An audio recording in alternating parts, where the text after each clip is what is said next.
Everybody the same. We're still alive. How amazing. Our petrol tank of morality hasn't run out yet. That is the main reason we're alive. Don't you forget that.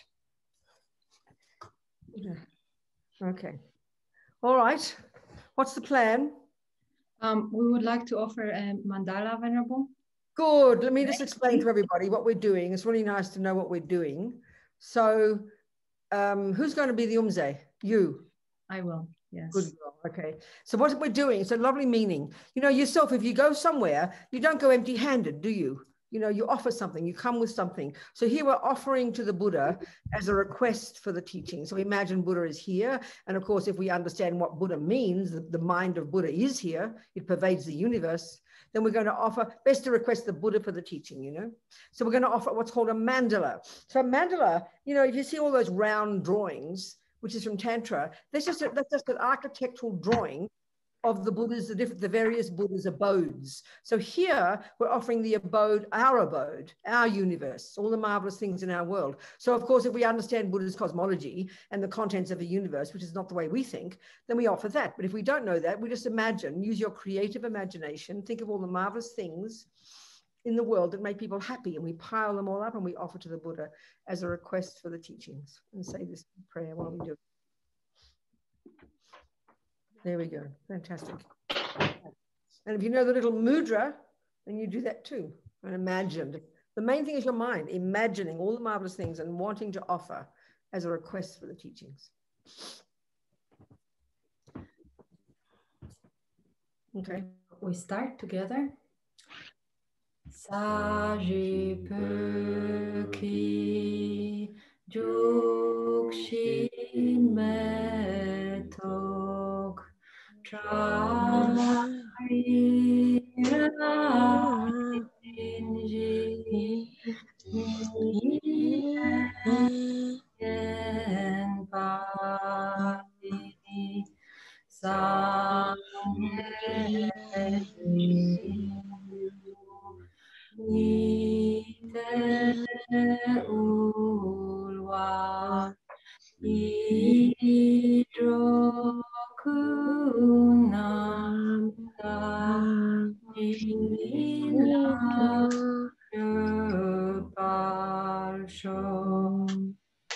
And we recite together in English.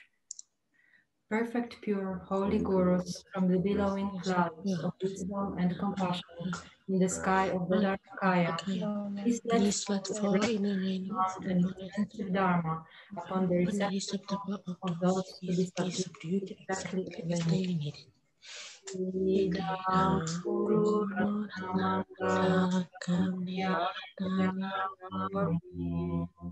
Wonderful. Okay. Well, I can lead the next little prayer, which is now sort of stating our purpose. We'll do this every time before the teachings. So it's the first two lines. For anybody among us who already has identified with being a Buddhist, so we just remind ourselves of our reliance on the Buddha and the Dhamma and the Sangha. That's what refuge means. We're relying upon, you know. And the second two lines are stating our purpose. And this is, of course, the most altruistic purpose, the most long-term goal. We're thinking that by the virtuous action, you know, by the virtue we create, this is what merit means, of listening to these teachings, may we become a Buddha so we can benefit all suffering sentient beings. Sangye charang soke chognam la jangcho baru dagni kyab suchi dagi chonyen gipe sonam ki drola penchir sangye drupa shok sangye charang soke chognam la jangcho baru dagni kyab suchi dagi chonyen gipe sonam ki drola penchir sangye drupa shok sangye charang soke chognam la Jangcho baru dagni kyab suchi dagi chonyen gipe sonam ki drola penchir sangye drupa shog. All right, everybody, fantastic. Okay, so we're going to be discussing the entire path to enlightenment. Is that the plan? That's the plan, isn't it? Yeah, Nina? Yes, Venerable. Good. Good. Okay. So, all right. Well, it's important to think. So this is the path to enlightenment. Okay, this is a path to enlightenment, the path to becoming a Buddha. All right. Well, it's so wonderful. I always like to remind us of this. It's so marvelous to simply hear the word Buddha and what it means. So the etymology of it is really delicious, in both the Sanskrit and the Tibetan. The Tibetan equivalent is Sangye, Sanskrit, Buddha. And the implication of it is so simple. It almost feels embarrassing, Really? Is that all? The first syllable, Bud, implies, and hear these words really simply, psychologically. The first syllable implies the complete eradication. Hang on, I've got to just do something here. Something's going wrong for me. Just 1 second. Do you mind? Please forgive me. Give me 1 second to fix something here. Of course. Thank you so much. Here we go then. Okay, I'm ready to go.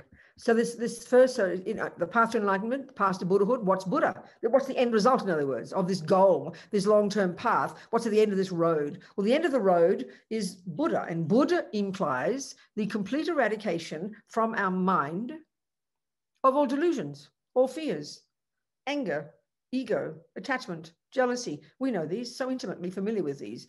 This is quite shocking. Anything that make, all these unhappy states of mind, and we know them immediately, So this is very shocking. Even just this is very shocking. If you go to, I always joke and say, if you go to your therapist and say, would you please give me methods to get rid of all anger, all jealousy, all fears, all depression? Buddha says he's got methods. Have you got any methods? And they'll laugh at you and give you a pill to calm you down. You sound crazy. Because in our model, in our view of the mind, in our neuroscience, in our psychology, there is no view equivalent to this. It just sounds like science fiction. Why? Because we assume anger, jealousy, ego, depression, fears, because everybody has them. Have a look around the world. Animals have them, humans have them. So of course we assume they're a normal part of a normal person. And what we mean by that is you'd be abnormal if you didn't have them, I remember recently at a course, one woman, hang on.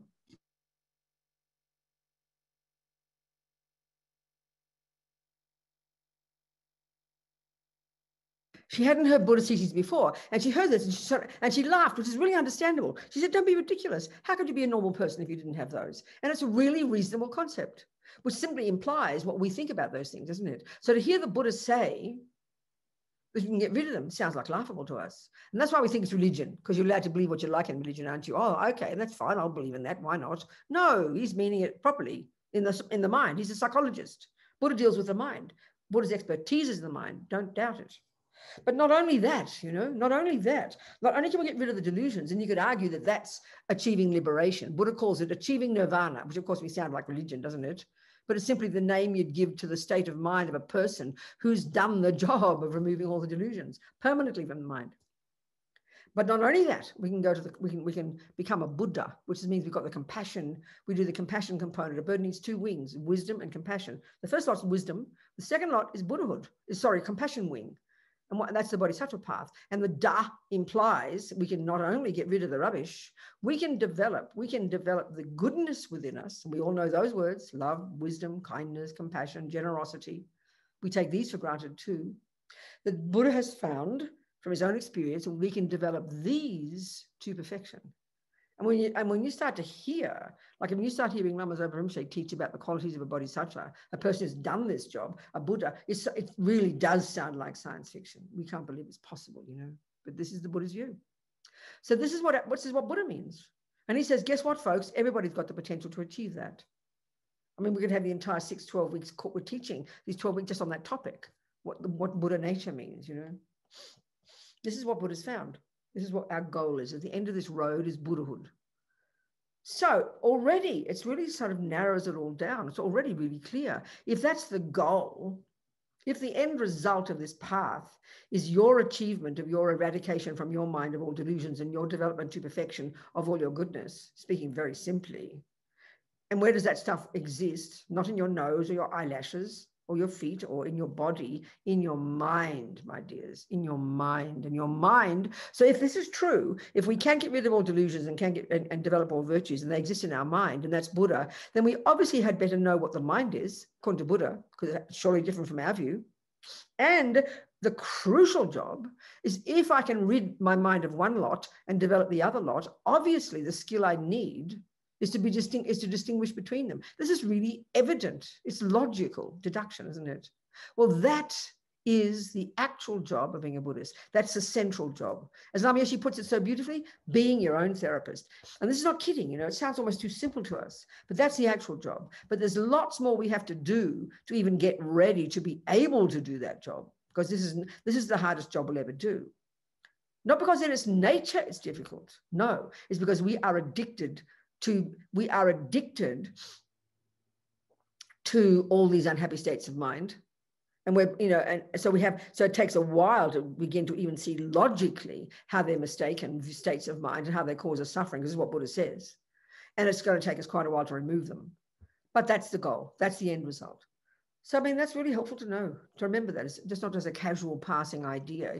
It implies the methodology. But then now, on the other hand, you hear that and you think, wow, that sounds pretty simple. Give me the methods, please.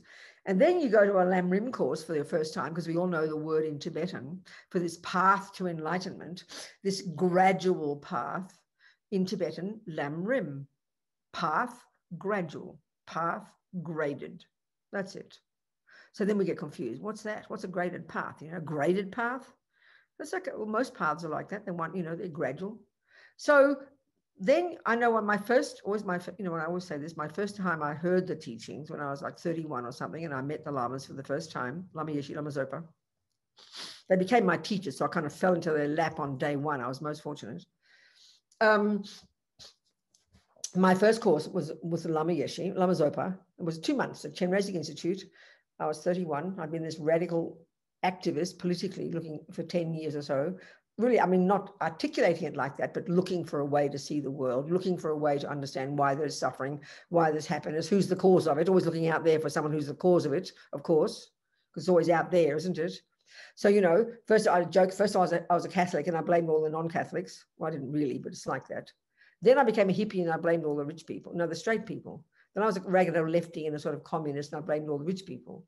Then I got into black politics and I blamed all the white people.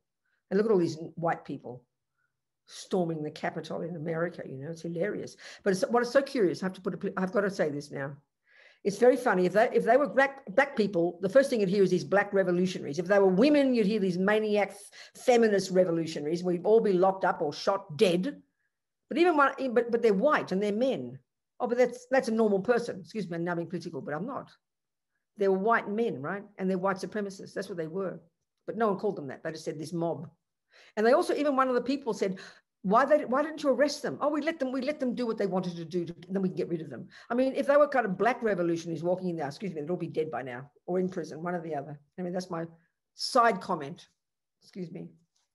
So where was I? Oh yeah, revolutionary. That was where I was at. So then I blamed all the white people. Then I became a feminist and I blamed all the male people. So, you know, there you go, all these labels, isn't it? So I exhausted all my options and I stumbled into the lamas and they said I should look at the mind, that the mind is the problem. And I'd never heard of that before. So here I am doing it all these years later, still not bored with that job yet, still finding that to be coherent.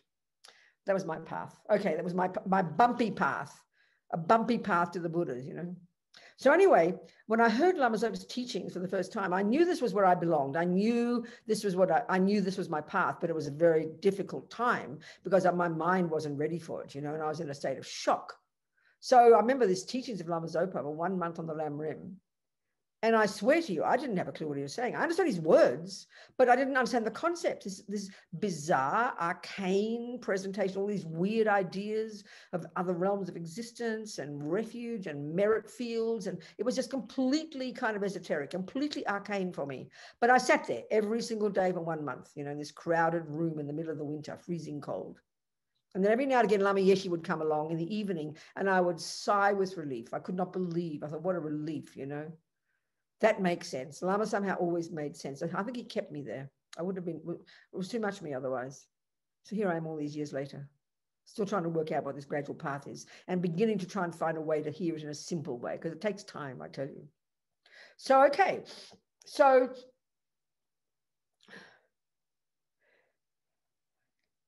okay, if the actual job then of being a Buddhist, which is implied by the word Buddha, you've got to learn to distinguish between the delusions and the virtues, the negative and the positive states of mind. So if that's the actual job, then I need to know what the mind is. I need to be able to get the Buddhist model of the mind and learn it and learn the skill to do that. That's clear. That's the hard job of being a Buddhist. But speaking simply, our minds aren't ready for that. It's a bit like, you see Roger Federer, and that's good for Switzerland. I always have Roger Federer as my example, and that suits the Swiss. But you see Roger Federer playing tennis for the first time and you bliss out, go, wow, I'd love to be like that. And you walk up to him, Roger, would you please be so kind to show me how to play tennis? And he looks at you and he sees you, you're 20 kilos overweight and you wouldn't even know what a tennis racket is. And you have no concept of movement. You have no concept of thought. You have no idea what all this philosophy of tennis is. You have no idea what the game means. And of course, he will say to you, okay, Robina, I want you to, for a good, I want you to go home. I want you to go to the gym. I want you to go on a diet. I want you to lose 20 kilos. You've got to go to the gym and do all these things. I'll give you a whole regime of things to do. You need to go and learn all about tennis and the philosophy of it and the psychology of it. And I'll say, no, Rod, you didn't hear me. Please show me how to play tennis. And he'll repeat his answer. Well, why? If you do jogging, you can't see any relationship between jogging and tennis, can you? You can't see any relationship between losing weight and tennis, because he can see you're not ready yet. Your body and your mind are not ready yet to simply leap on a court and start doing backhands. Now, we get that. So you know what they call that in Tibetan Buddhism? Preliminary practices. They're your preliminary practices. And you know why you're doing the push-ups and why you're going on a diet. If you say to a person, says, what are you doing? I'm going on a diet. Oh, I'm playing tennis. I can't see you playing tennis, but I'm getting ready to play tennis. Well, that's what the first stages of practice are. So if you take this Lam Rim gradual path, this course, because that's a really good modern word for this concept, Lam Rim, which is not a medieval, it's a logical term, you've got to understand it. If you say you're doing a course, straight away we understand the point. We understand it's gradual. You do grade 1 and grade 2, grade 3, and then you graduate. It's a perfect concept. We get it. A course. Well, that's what the Lam Rim is. It's a course, and you graduate as a Buddha. So the thing here is we understand when we study anything at all, any body of knowledge, we know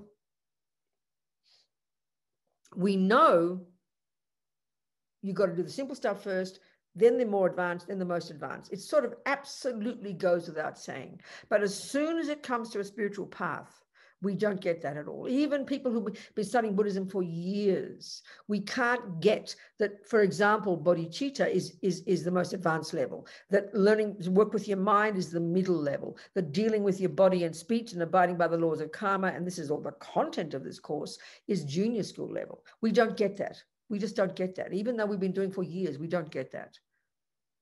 And this is what's interesting. I mean, if you were given and the Lamas say this, if you were given a book of math and you're studying math and you're learning math and you're in about grade 3 and you open the book randomly and you'll see that page, oh, wow, that's too advanced for me. That looks like about grade 12. I can't do that yet. Then you see another page, oh, that's grade 1. I can handle that, because this is the point where you are at in that course. The Lamas always talk this way. I remember hearing it in the Lam Rim when I first read it, and I simply, literally didn't understand what they meant. When you you open any Dharma book and you read one sentence, you will know exactly where you are at in the path. Is that earlier or is that advanced? I didn't understand the concept. So it just takes us time, It's very curious. And why would it take us time? Because I suppose we have misconceptions in the mind very deep. I remember, when I heard these teachings, I kept saying to myself, I hear all these words. I say to myself, where's the Buddhism? And that obviously means I had some cliched view of what I thought Buddhism was and what you need to do to be a Buddhist. And that's the real point here. So if you say to most people, did a bit of a survey, what's a Buddhist? The 99% would say they sit there with their eyes closed with some incense on, they do them, and that's some mysterious activity, they're doing meditation. That is the simplest answer we'd all give, isn't it? And that's definitely part of being a Buddhist. But to think that's being a Buddhist is like thinking bouncing a ball is being like Roger Federer. It's ridiculous. There's more to it than that. So the other thing is we get confused when we hear Buddhist philosophy and then we hear Buddhist practice. So sometimes in teachings, you'll hear a person say, oh, I don't want to hear the teachings. I want to meditate, people will say. Well, that's demented. That's like saying you're in the middle of learning all the theories of music, Bach's music, you know, and you say, oh, I don't want to hear all this theory. I just want to play the piano. You know perfectly well they're not capable of playing the piano because they don't know the theory. If you just see a person learning to read a recipe book about cakes, oh, I don't want to read these boring words. This is intellectual. I want to make a cake. That shows how you don't understand. A recipe is what you make. And we don't get that with spiritual teachings. We think it's some mystical thing. You cross your legs and cross your eyes or do something and something happens. And when we're so ignorant, so embarrassing, really. And now you can see it with our current views in the world. It's marvelous. Meditation is becoming very popular. Mindfulness is becoming popular. But I mean, there are 27 varieties of it because people just think, well, I can make up what I like and it's okay. But, you know, that's not very rigorous. That's not very disciplined. You know, you can make up your own. Buddha is not he hasn't got copyright on it. But if you're saying you're doing some mindfulness meditation, you assume you're being a Buddhist, don't assume it. Psychologists have their own views of mindfulness, that they've got their own definitions and they're allowed to. But people hear the word mindfulness and assume, oh, that's coming from Buddha. Not necessarily, I promise. No way.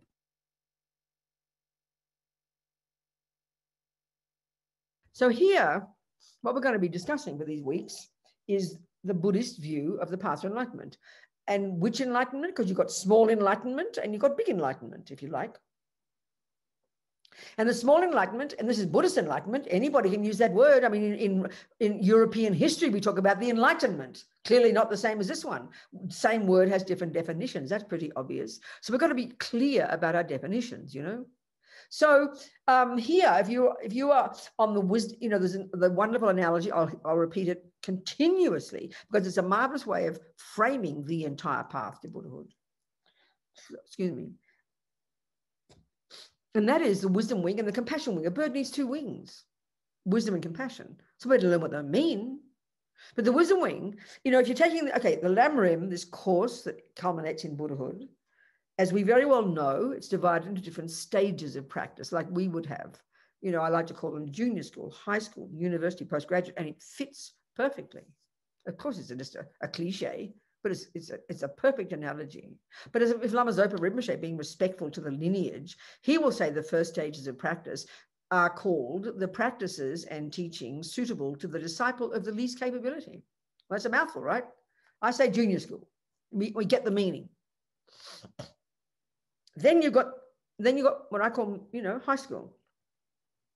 Rinpoche naturally, very kindly and respectfully says the teachings and practices suitable to the disciple of the middle capability. Now that's the wisdom wing. That if you did this, you'd graduate at high school. If you graduate at the middle scope, you're on the Hinayana path. That's the teachings that you'll hear in Burma and Thailand. That is a path to liberation from suffering and its causes, and that is the Hinayana path. And Hinayana is a term, lesser vehicle, don't be insulted by that. And when you study Buddhist tenets, you study Drupta, a text called Drupta, and you study all the different various and many teachings, the different interpretations of Buddha's teachings, emptiness and many other views. Over the centuries in Buddhism, many views were cultivated. It's like many views about Christianity, and they're all put together in this one text, all mapped out. And even since then, since the Tibetans have been around since the 8th century, there's probably many more views that haven't been articulated in a text yet. And that's perfectly reasonable. Buddha teaches in different ways for different people. So the Hinayana, the Theravadan, as they call it, the Theravada teachings in Burma and Thailand, that's the only remaining of the 18 sub-schools of one of the Hinayana schools of thought.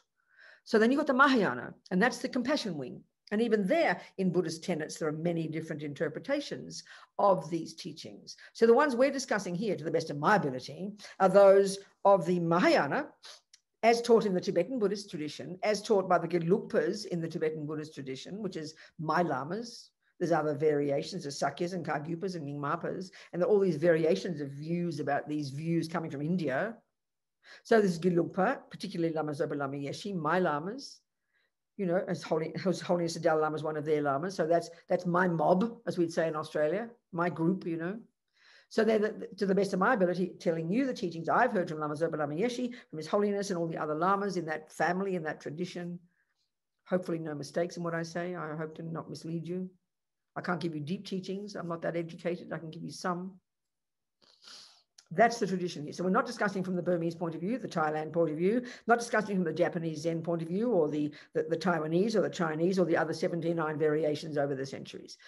To the best of our ability, it's the Tibetan Buddhists in the Gelugpa. And among the Tibetan Buddhists in the Gelugpa, there are the different views, and it's the views of the Mahayana, and within the Mahayana, what's called the Prasangika Madhyamika, the middle way teachings, a specific approach to emptiness. And not only that, not only middle way, but within that, there are various divisions. And the one that's taught by our teachers is the one that's called the consequentialist middle way, Prasangika. That's the framework of our teachings here. All right. About this path to enlightenment. Wisdom Wing is junior school and high school. If you graduate there, you're on the Theravadan path. And what would you achieve? You'd be a pretty stunning person. You'd achieve liberation from suffering and its causes. You would have renunciation. You abide by the laws of karma. You've done junior school. You go to high school. You subdue all the delusions. You get single point of concentration, shamatha, and you realize emptiness, and you perfect it. And in one life or other, when you've done the job, you won't come back. You're gone. Zap into bliss, you know. Then there's the Mahayana teachings, which is the bodhicitta component. You continue working. You continue, even if you don't need to be reborn, you'll be happily reborn because of your powerful bodhicitta, which is the culmination of the first stages of the compassion wing. So these are all the words we'll be using. Wisdom wing, compassion wing, junior school, high school. They're just simple, but they kind of really help help us understand the package, you know. And we've got to hear this again and again. I tell you, and even when I first became a nun, having heard these teachings from Lama Zopa, I became a nun 18 months later. You know, then I started working for Wisdom Publications when we were based in London. This is the late 70s. And then I started working on books, and we began editing Liberation in the Palm of Your Hand. Well, that's a complete classic Bible of the Lam Rim, as we all know. It's one of the ones Lama Zopa studies. And I was even editing it, and I still didn't get the concept. There was too many details in it, and I couldn't get the big picture, you know. So it takes a while to get the big picture.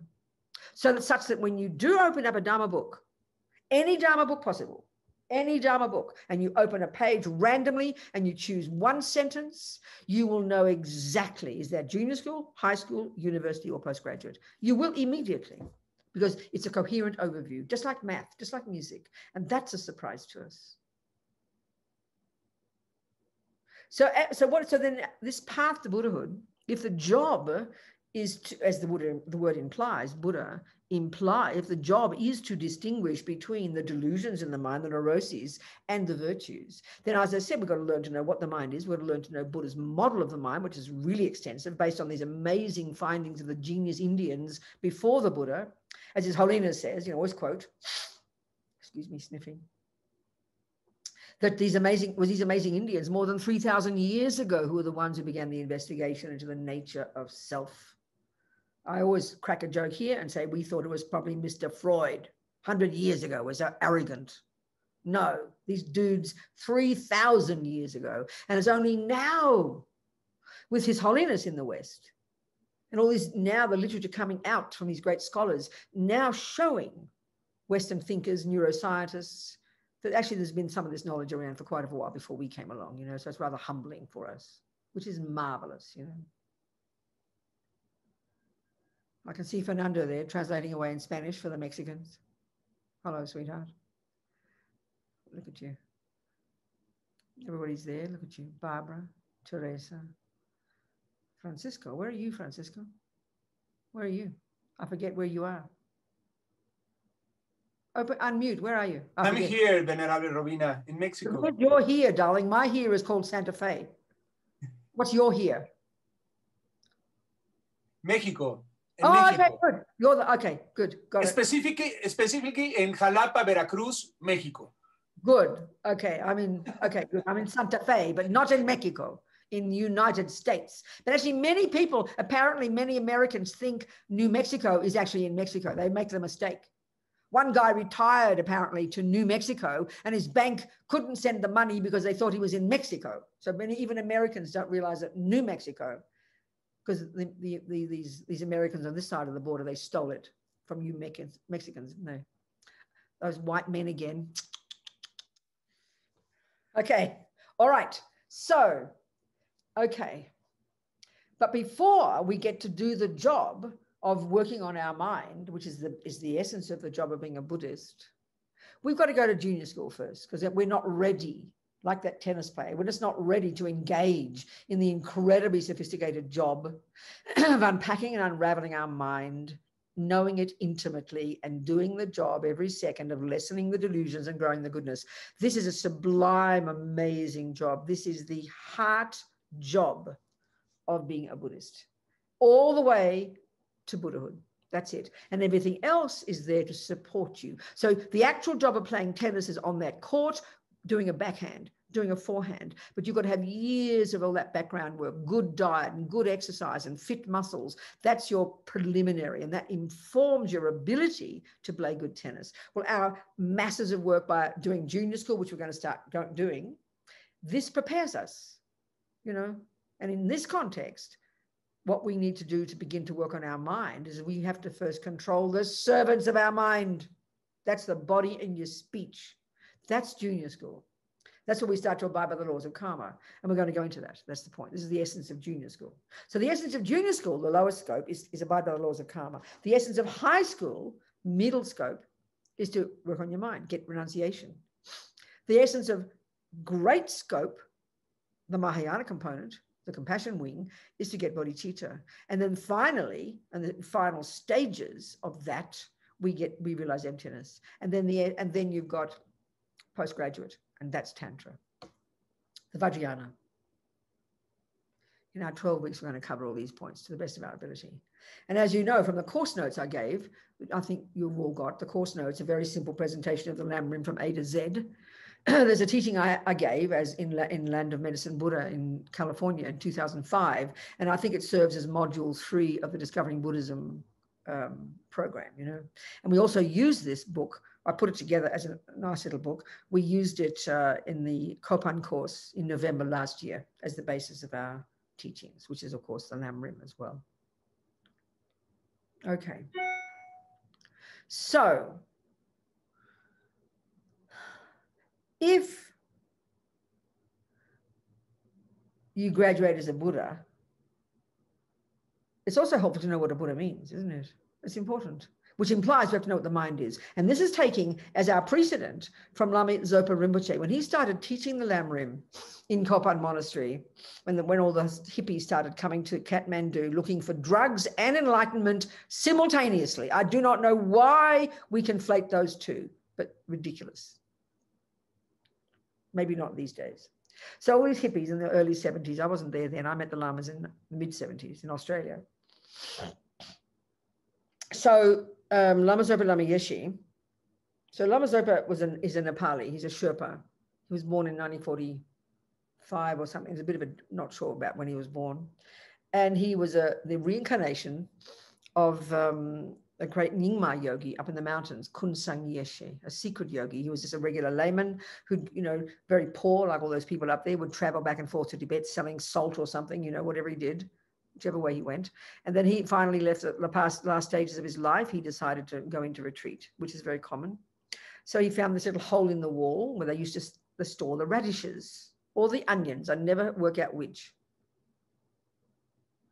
And he said it was given to him by Guru Rinpoche, by Padmasambhava. He was ready to do his retreat. So he pulled out the radishes and he moved in. And that was his cave, and it became his home. So he spent the last 20-something years, I'm not sure the history. There's a good book published by Wisdom called The Laudo Lama, the Radish Lama. It's mainly about his past life. There's a bit about Lama Zopa in his early days, because Lama Zopa was recognized as the reincarnation when he's a little boy. So there's, so he was born there. And then when he was about 12, I think, his family all decided then he got about the age of 7 or 6, he was recognized as the reincarnation of the Laudo Lama and sent off to some monastery. Then it was about 12, I think, his family decided to do pilgrimage to Tibet. So they walk, of course, takes several months, and they lugged little Zopa along, and they dropped him off at a monastery just on the other side of the border of Nepal in Tibet. So he was at this little monastery, and there happened to be Gelugpa monastery. So he started to really like the Gelugpas. You know, the Gelugpa was meant to be very rigorous, and he really enjoyed being a Gelugpa. And when his family came back from Lhasa to pick him up and take him home and enthrone him as the local Lama, he refused to go. He didn't want to go. He liked these Gelugpas. So they had this big arguments, and he even apparently stripped his clothes off and would refuse to go. So finally, the abbot, I think, of the monastery the local monastery said he's allowed to decide. He mediated and said that the child can decide. So little Zopa decided, I'm going to stay here. So he stayed there and became a little Gelugpa. So then, of course, when 1959 came along,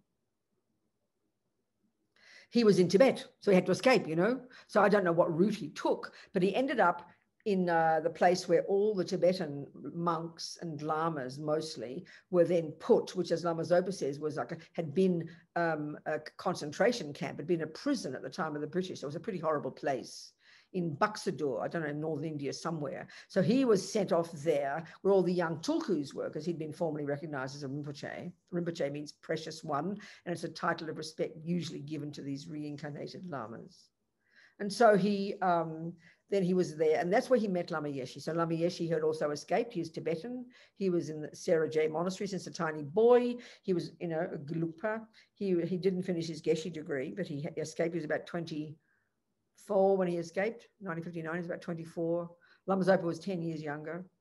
So then they were put together up in Buxador. That's when Lama Zopa became Lama Yeshe's disciple. And then he stayed with Lama Yeshe basically until Lama Yeshe died in 1984, 82, 83. So then they started, so then Lama Zopa had TB, which is still common among Tibetans coming from the high mountains. So Lama Yeshe took him to Darjeeling, which is a little bit higher. So there they met their first Western student, a woman called Zina. Lama Yeshe liked to call her a Russian princess. In fact, she's a Ukrainian low-level aristocrat, but Lama liked Russian princess. It sounds more grand, you know. Anyway, Zina became their first student, and then she started, and they began to speak English at that point. They started to learn English.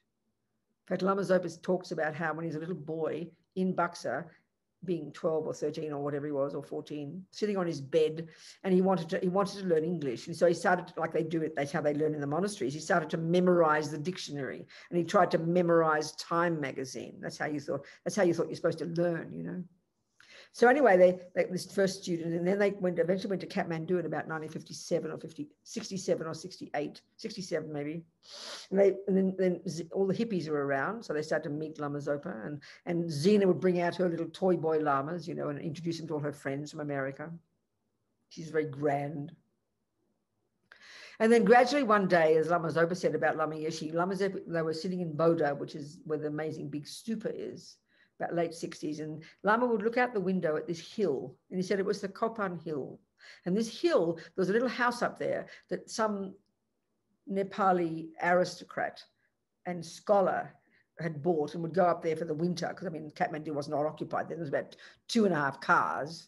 So then one day Zina, somehow, I don't know all the arrangement, the way it worked, but they eventually bought this small amount of land and then gradually grew it.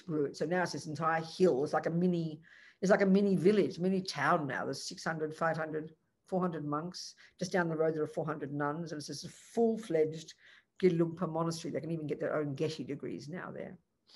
And since about 1971, it became a dual, you know, it began giving courses for Westerners, courses for foreigners who were mostly Western at the time. And that's how they began to teach, you know. So now from that is the FPMT, you know, your group in Zurich is one of these, of the 160 something centers around the world, different activities, Lama Zopa Lama Yeshe's work, you know. So that's where I didn't first hear my teachings. I heard them in Australia, the first center in Australia called Chenrezig Institute in 1974. So anyway, that's where I first heard the Lamrim. So this is from Lama Zopa Lama Yeshe, their teachings, and this is their center, and blah, blah, blah. So Lama Zopa, when he started teaching Westerners, obviously he was teaching to people whose view is in the modern world, the view that prevails, as we know very well. You can call it very respectfully philosophical materialism. So, you know, we probably think that we were beginning back in Europe, you know, the European, we track ourselves back to the Greeks and the Romans, don't we? And that's where the Catholic Church was. And as far as we're concerned, back then they ran the show, didn't they? I mean, in this world, the Christians. And so as far as, you know, we're concerned, it was Mr. Galileo and others who gradually started to look into the meaning of life and started to become materialists. And now we've got complete separation. We've got religion over here, which is kind of, we don't respect very well. And then we have materialism, which we call scientific. scientific, science view. And in that view, brain is the mind. So clearly Lama Zopa, if he's starting to tell these new students that their brain can become perfected, I mean, we know that they tried to cut bits of the brain out in 1930s and, you know, did lobotomies, and all you did was produce a bunch of vegetables. It didn't help. So they had to know what the mind is. So if you read the Buddhist teachings in the Lam Rim, as talking to Tibetans, they have an assumption the mind is not the brain. They have an assumption that they're talking about this thing that comes from past lives and goes to future. That's in their view of the universe. That's been around for 3,000 years. For the Tibetans, it was a complete given that reincarnation is just is just the way it works. Mind is not physical. That's a given for them. But a given for us, obviously, is the mind is the brain. Your mother makes you. There's no such thing as reincarnation. The brain doesn't reincarnate from anywhere. And it certainly doesn't go anywhere after you die, except into the ground to become kaka. So we needed to first learn what's the mind. So Lama Zopa usually started his courses talking about the nature of mind and how it's beginningless, which is the nuttiest idea we've ever heard, isn't it? So let's look at then the mind, and let's look at the meaning of Buddha as a starting point. So we know that we know what we're talking about as we go along this Lam Rim, you know.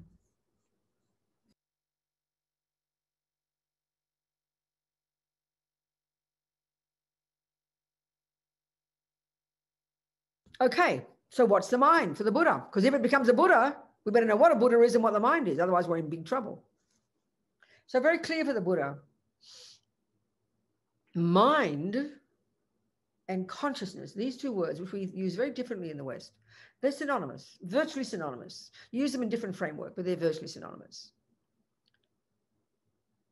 Second, without a certainty for the Buddha, before we even talk about the mind, we should talk about Buddha, not a Buddha, but this particular Mr. Buddha. Who is this fellow? Who is this person? Who is this Buddha?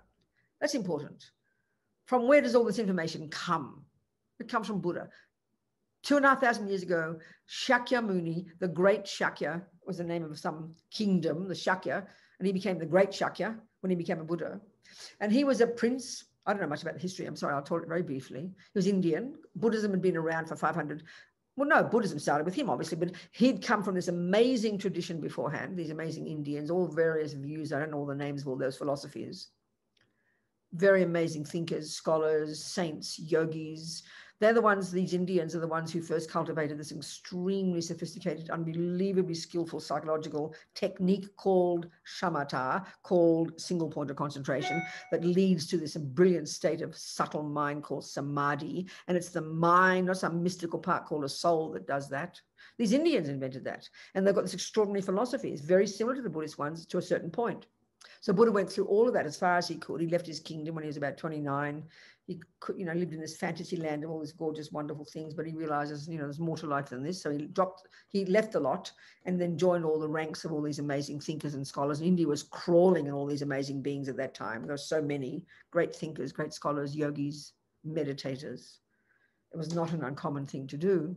So he went through all these different stages of meeting these different teachers, going as far as he could go. And then he got as far as he could go, and he realized he discovered there's still subtle delusions left in the mind that haven't been conquered yet, that their goal of liberation wasn't yet liberation. That's where he diverged in his own direction. And now we have what's called Buddhism, all these variations of it around the world. So I don't know who gave the word Buddha. I don't know where that came from. The etymology, as we said in Sanskrit, came from then at some point. But often it's implied as awakened, fully awakened, So he became the Buddha. And that was in Bodh Gaya, a little village near the city called Gaya. Bodh Gaya, Bodh from Buddha. He meditated under this tree and achieved the realizations of perfection, becoming a Buddha. And then eventually he went to Varanasi, which is several hours, a few days walk, 8 hours drive, if the traffic's good. If anybody's been on the pilgrimage with me, you'll know that, because we go there. We've been doing a pilgrimage since 2001 to all the places where the Buddha put his holy feet. It's so special. Since 2001, it raises money for the prison project. Not this year, unfortunately. Let's hope next year. So anyway, he went to Varanasi, and then there's this lovely place called Deer Park, place that some king had given, and these yogis were there, these ascetics, and there were 5 of them he'd known before, and they'd rejected him because he seemed to go off the track as far as they were concerned. But he then taught them, and they became his first disciples, and he taught the 4 noble truths, the 4 truths for the noble ones. which we'll look at, you know, and that's mainly more, we look at that, we look at the teachings in terms of in the high school teachings, in the middle scope, we look at the Four Noble Truths there, but they're sort of implied here. So anyway, so he taught all these Four Noble Truths, and he taught this about this. So this person, Buddha. So then we have to ask the question. This is again crucial one for us, being modern people coming from Christian, Jewish, you know, the Arabic religions, which assert a creator. They all agree, at least the Muslims, the Christians, and the Jews at least assert something similar. There's a boss, and it's called God. This is a really important point to get. And obviously, because God is the creator, God is the boss, God is the source of all the universe, God is the source of all the laws, God is the source of me. So God is the boss, speaking very simply. So he's the creator. So then when you think of what religion, you think of the teachings, we use the concept of revelation. You read over the centuries, all the great beings, the teachings come from revelation. They're revealed from on high. So I always quote this, and it's such a perfect example of the difference in Buddhism. A scientist, it was, in New Zealand many years ago, 20 years ago maybe, and he asked the question. It's an amazing question. No one's ever asked it since, before or since. It's very fascinating for me. He said, who revealed the teachings to the Buddha? It is a perfect question if you have an assumption of a creator who is the boss. It's a perfect question. And I said to him, would you ask Einstein who revealed the teachings about relativity to him, for example? Of course, everyone laughed. Of course you wouldn't. Think about this now. This is the point. Think about this. As soon as we hear Einstein, we think we kind of get all serious. He's a serious person. He's a scientist. He's used his intelligence and he's observed reality and he's articulated it. He's codified the laws and he presents them and he's right. He's scientific. He's proved it. That's how we think. And then we hear religion. We think, no, can't prove it. No, not possible. From on high, mysterious, mystical. The only choice you have is to believe it. Think about this. This is so entrenched in our mind, so taken as an assumption, it's hard to even question it, which is where his question came from, which is why they all laughed when I gave my answer. Of course we wouldn't ask Einstein.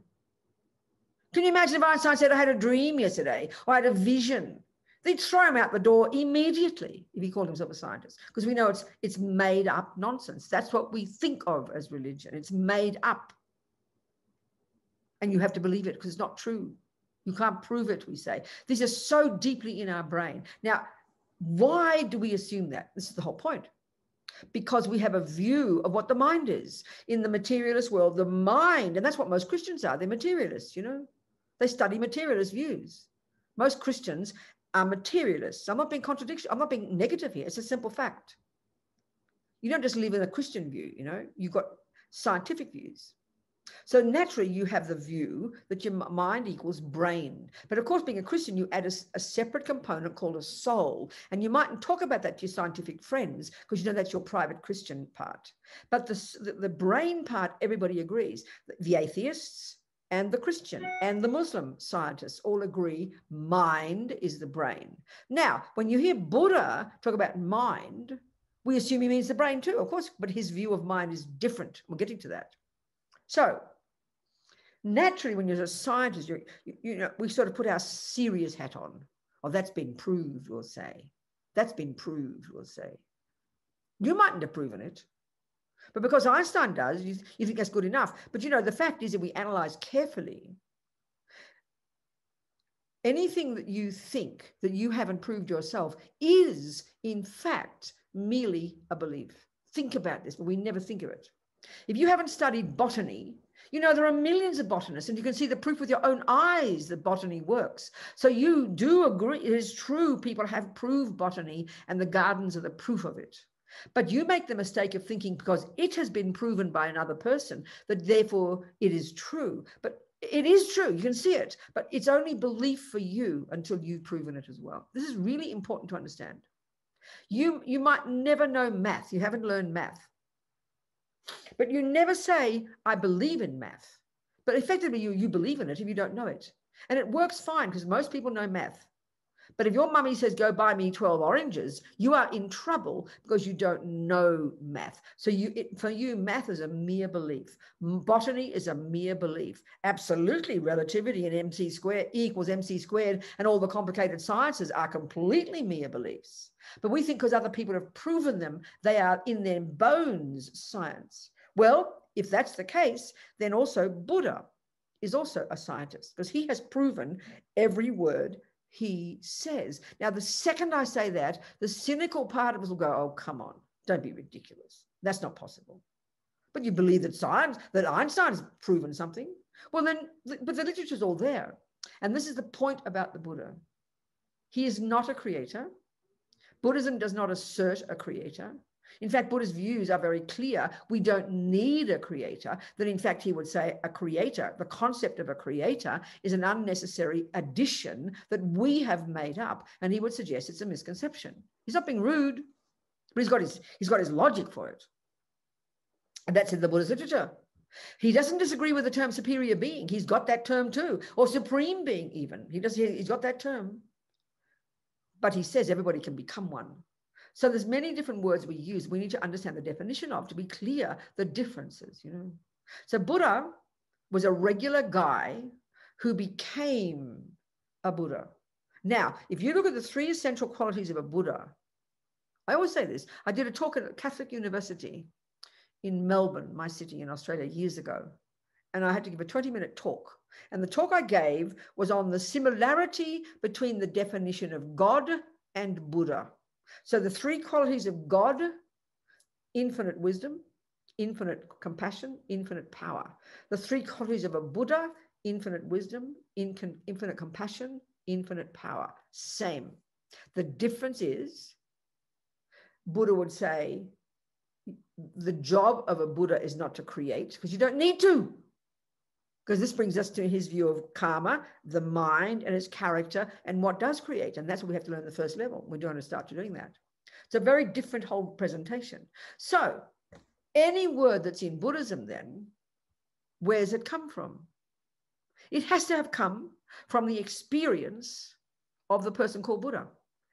Think about this. Think about this logically. When you hear about relativity, you know it came from Einstein. Now, I don't know if they've disproved it since, but just pretend it's still true, okay? We know automatically, as soon as we hear the word scientist, we know that he's a person who went out, used his mind, observed the world, observed certain things, put them together, articulated them, codified them as laws, and then he presents his findings. Now, we know that's the way to talk about what a scientist is. Well, that's exactly what Buddha did. He used his mind, and we're going to look at what he means by the mind, because it's way more radical than the materialists and the neuroscientists. He used his mind. He observed other minds, which is the capability of the mind in Buddhism. He observed the world, behavior, the minds of beings, and he came up with his findings about what's going on, the law of karma, how to fix it, the second part, the compassion wing. All the components of Buddhism, A to Z, are coming directly from the direct experience of a person called a Buddha. And anybody since then who's also become a Buddha, they've done that job themselves and have verified it. That's the way to analyze, to think about, to inform our listening to Buddha's teachings. So that means you see, the commonest thing we say is, well, how can do I have to believe in reincarnation? No, don't believe in anything. Buddha says, don't you dare believe. It's intellectual laziness. I would put it this way, anybody who's a halfway decent scientist would say it this way. You take this information as your working hypothesis. It's dynamic because it implies you're not just sitting on it, believing it or not believing it. You're using it as your starting point. So just when, like the same, if you decide you like Einstein, you can't prove possibly that E equals MC squared yet. Don't even know how to count 1 + 1 is 2. But you take it as your hypothesis because you've checked on Einstein. He seems reasonable. He's got a good reputation. You check his students. You get confidence. Exactly the same with Buddha. And then you start on the path at 1 + 1 is 2. And each step of the way you tick the boxes. You realize 1 + 1 is 2. Well, he told me that. So far, so good. And you go to the next one. And you go to the next one. And you keep ticking the boxes. And as His Holiness the Dalai Lama says to us modern people, if you do this process following Buddha's methodology, which is a presentation of the steps that he went through to become a Buddha. And you check the boxes as you go, but at some point, you prove Buddha's wrong. That's like proving Einstein wrong. Einstein will be the first person to be happy. He's trying to find reality. So is Buddha. So then if you prove he's wrong, then you'd say, thank you, Buddha. So far, so good, but goodbye. You'd reject Buddha. Of course you would. It's completely common sense. But this is not how we talk about religion. This is not how we think about spiritual. This is the Buddhist approach. And it's crucial to understand it. Otherwise, you're just being intellectually lazy and just believing in something because you like the sound of it. It's just like pathetic. It's embarrassing. We should be embarrassed to think like that. This is the approach.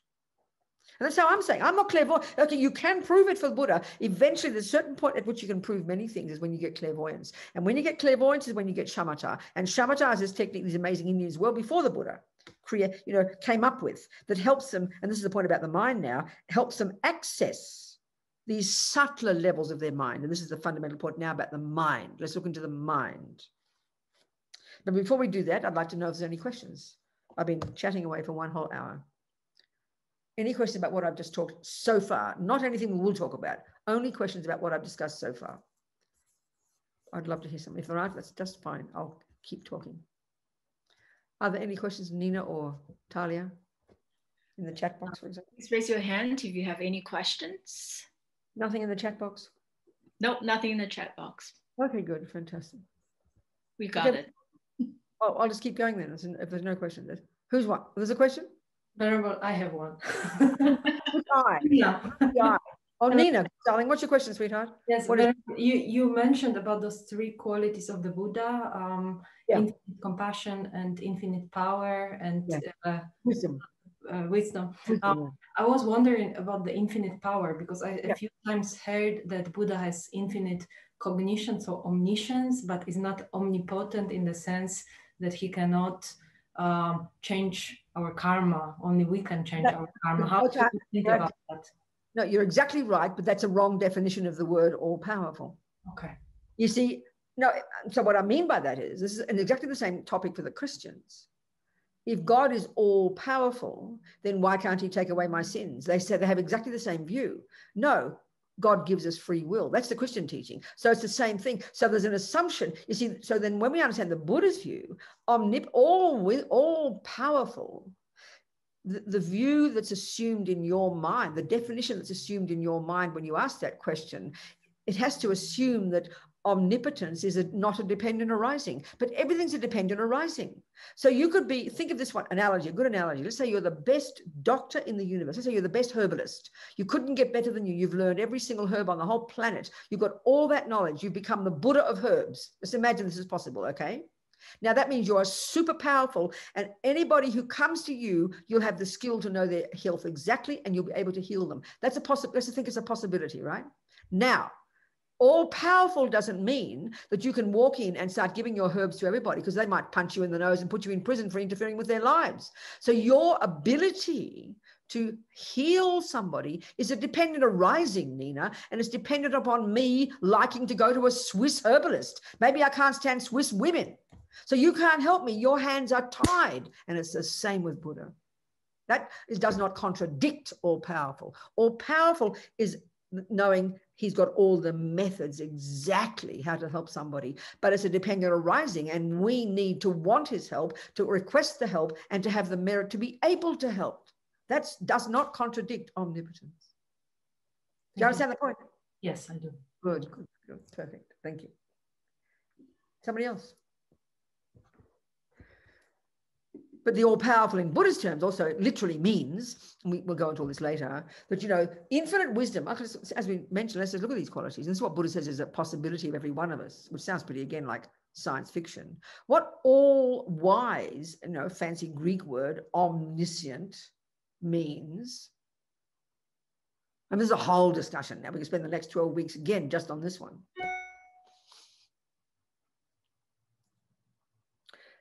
For the Buddha, when you study Buddhist philosophy, you learn very synonyms for that which exists. And this is crucial because the Buddha's saying right now, at the moment, with our minds having all these delusions, we are cognizing phenomena that literally don't exist. And we're going to go into that in high school, okay?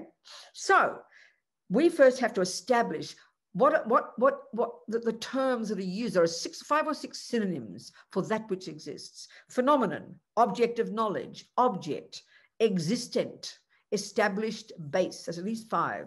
Now, the definition, this is really powerful. The definition of an existent is that which can be cognized by mind. So in Buddhism, that means a valid state of mind. So it's axiomatic in Buddhism that that which can be cognized, and that's the job of the mind, is that which exists. That's what validates. That's what certifies something as existing, is that a mind can cognize it. This is really tasty. In modern psychology, in modern science, this is a demented idea. This puts mind in the very center of everything. So the Buddha says every mind has the potential, by removing all the rubbish from it, which prevents us from being in touch with reality, every mind has the potential to cognize whatever exists. So that which exists is that which can be cognized by mind. And the mind, when it's an enlightened mind, whatever, will cognize that which exists, including here specifically all the minds of all beings, all their past karma, all their future, because the mind is now completely unencumbered by all the junk. So of course this is mystical to us, and that's exactly how Christians will talk about God. And to say to a Christian that you can become God is like the worst sin of pride, because we put God up there and you only can become one with God, but you never become God. And that's where Buddha does not have that view. So the mind of a Buddha, like the way they talk about God, you know. When I was a little girl, I was in love with God. I was a Catholic. God is everywhere, they say. That's exactly the same here. Buddha mind, the meaning of the word Buddha is the enlightened mind. Buddhists don't need bags of bones, okay? They don't need bodies. That's gross. But they will take bodies. We'll go into this later. They will manifest in bodies to help poor peanuts like you and me who can't access pure, unmanifest, all-pervasive, all-knowing, all-compassionate, all-powerful mind. So in many ways, similar concept. The idea of Buddha is everywhere. Because consciousness is not physical, okay? So if something is completely unencumbered by all the junk, okay, our mind is also not physical, but it's locked into this bag of bones because of all our delusions and our past negative karma. And because of we've created the cause to have to walk around our mind conjoined with a bag of bones and a walking sewer, basically. But when your mind's completely freed of all that, you know, your mind can't, how can your mind, if it's not physical, when it's unencumbered by junk and ego, how can it be confined by space or time or matter? Of course it can't. So it sounds pretty cosmic to us that enlightened mind pervades the universe, just like they talk about God. And there's only one of those. That's called the Dharmakaya. In Sanskrit, Dharmakaya, truth body, it's referring to that enlightened consciousness that pervades the universe, has infinite wisdom, infinite power, and infinite compassion. That's Buddha. Then you've got the forms that Buddha takes to benefit sentient beings. And we'll go. And Shakyamuni Buddha, the one behind me here, that's the one we all can see. That's the one we know. That's called the Supreme Nirmanakaya, the emanation body. He looked like he became a human for our benefit. So we could hear him and see him and listen to the teachings, you know. Actual Buddha is the mind. Actual Buddha. Similar to the Christian idea, actual God is the all-knowing, all-manifest. And then you've got Jesus, who's a human manifestation. But there's only one of those for the Christians. But the Buddha says there are billions of manifestations of Buddhas throughout the universe, you know, in different forms. We can't tell. So Buddha, wisdom, okay, wisdom. So then, okay, so therefore, okay, so I was going about the 5 synonyms for that which exists, and mind is what cognizes them. So our job is to learn to sort out the mind, get rid of the misconceptions that make up fantasies, so that we can finally be in sync with that which exists. This is our potential. That's our potential, the Buddha mind. You know?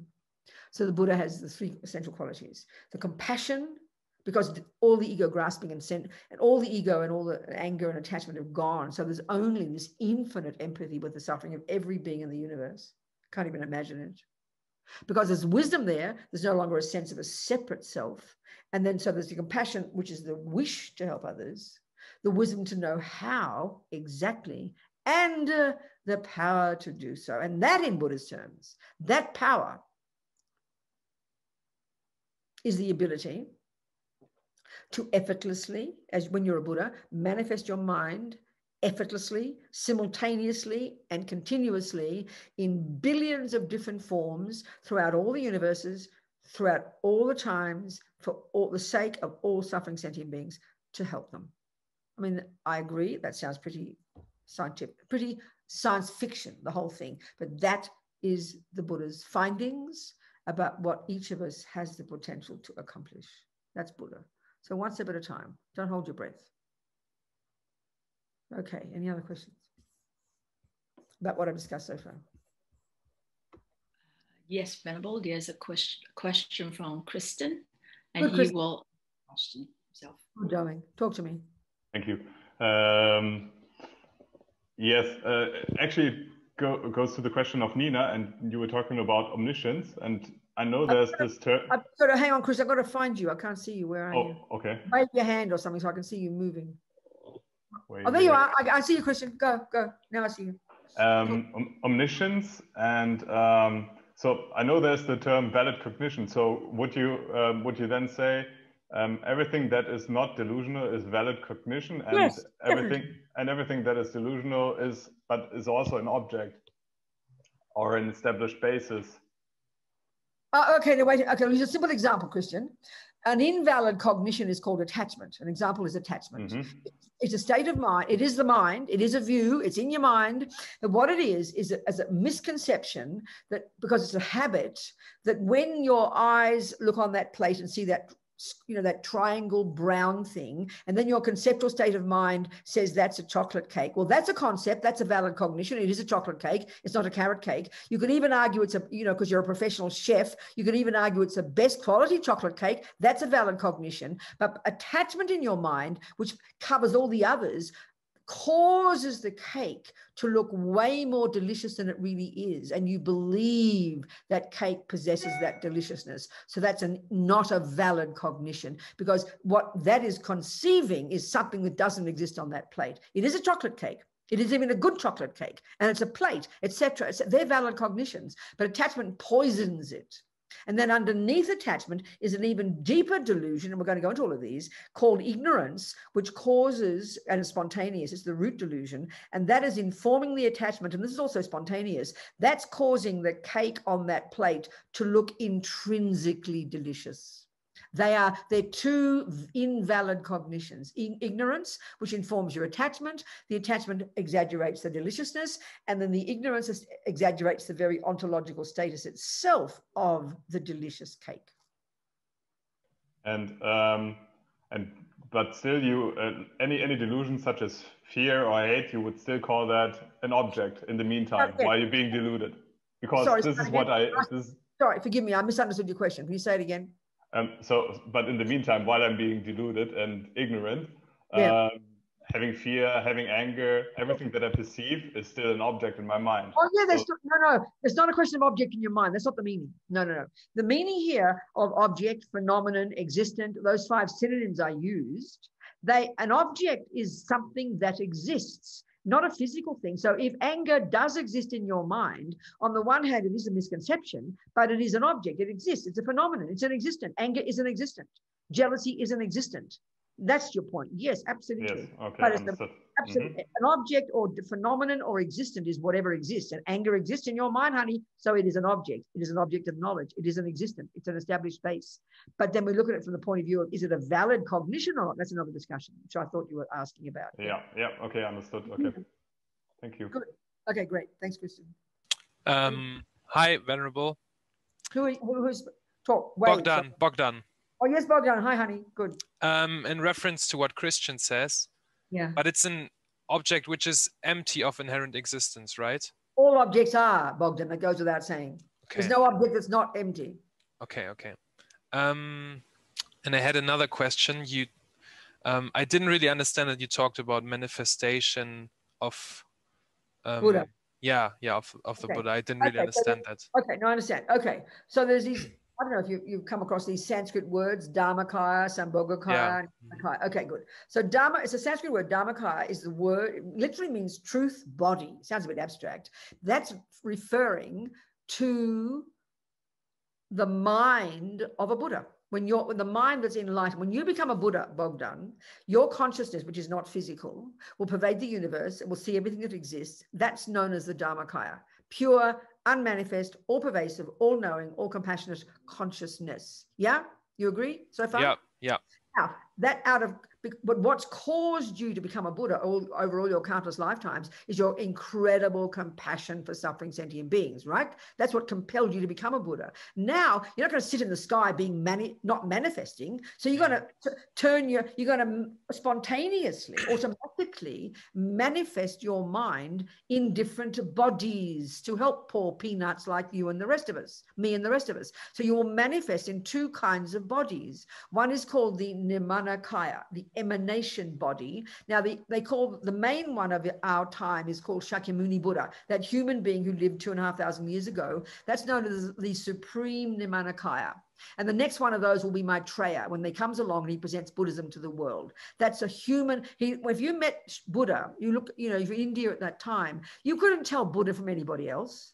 You wouldn't see him walking around with a halo with a label on him saying, I'm a Buddha. You would have seen a nice Indian fellow in his yellow robe, like all the other thousands of yellow, the yogis walking around India. You wouldn't have known the difference. But he took that body so he could teach human beings. That's one form, the Nirmanakaya of the Buddha, the emanation body. Then you've got another more subtle body that the Buddha, and this is usually talked about in Vajrayana, all the other thousands of Buddhas, Tara, Chenrezig, all those, they are subtle light bodies, and they're called the enjoyment body.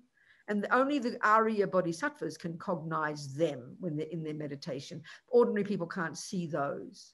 That's another subtler form in the Mahayana, in the Tantrayana, that the Buddha mind manifests in to be of benefit to sentient beings. Mm-hmm. Mm-hmm. Are you clear now? Yeah, so the specific question just arose.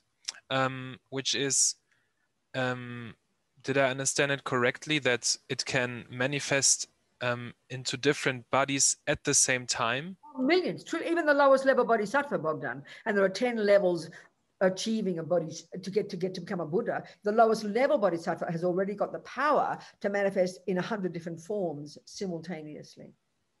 Okay. So that's the second kind of Dharma. There are three kinds of Nirmanakaya. The first is what they call the supreme, which is the actual Buddha of our time, Shakyamuni. The next one is any form, because you've got the capability by now, even the lowest level bodhisattva, and certainly as a Buddha, billions of them, you can manifest as a tree, as a dog, as an ant, as anything. You can, and the more we understand the Vajrayana model of the universe, which we'll talk about later when we talk about the death process, it's quite interesting. When we understand that we're made up of mind, and then we've got the four elements. So then when you're a Buddha, you can manipulate the four elements in any shape you like. You can manifest as a bed lamp, as a computer. Your mind can conjoin with elements and turn yourself into a lamp. It'll look like a lamp to me. You can turn yourself into a dog. It'll look like a dog to me, but that will be the Buddha. You will be the Buddha. Can you hear me? Yeah, I'm just getting confused because I have the concept that it needs to be sentient.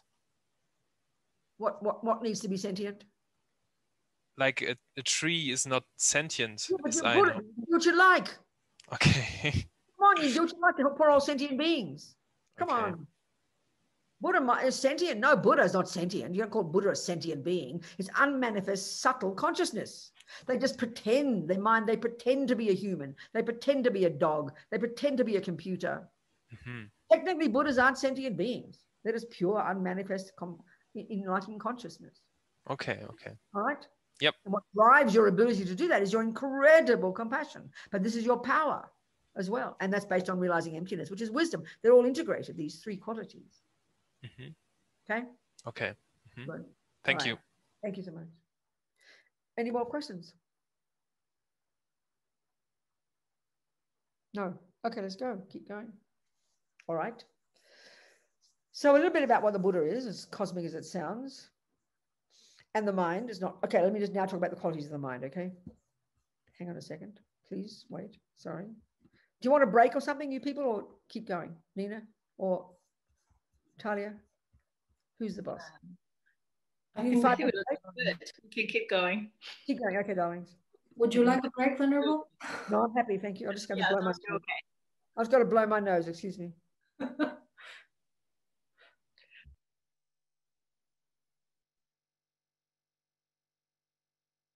Okay, now let's talk about Buddha's view of what a mind is. This is so radically different. And if you can't factor this in as a hypothesis, then Buddhism will just be a load of superstitious nonsense to you, okay? So we've got to hypothesize it. Don't be nervous, you know? It makes Westerners very nervous to think of reincarnation. I think it's sort of a silly hippie idea. They feel embarrassed and unintelligent, you know? We're grown-ups. Be grown-up, okay? I mean, Buddha's either right or wrong. Give the man a break. You know, if you want to look into it, you're going to prove he's wrong or prove he's right. It's up to you, you know. If he's wrong, you say, thanks, Buddha, goodbye. So don't worry about it. So what he says is, what the Buddhist view is, that consciousness or mind, they're broadly speaking synonymous, okay? And the job of mind, everything's got a function, everything's got a job, is to cognize. Now, the verb to know, the verb to cognize, the verb to be aware, these are synonymous. And that's the job of mind. And this is the point now. Cognize what, Buddha? Guess what, honey? That which exists. And finally, when you're in sync with that which exists, you're Buddha, baby. Right now, we're living in La La Land, he's telling us, cognizing things that don't exist. We've been living in lies for eons, Buddha says. We're just like ridiculous, you know. So the mind is to cognize. Now, first point, that's his job. Second point, it is not physical.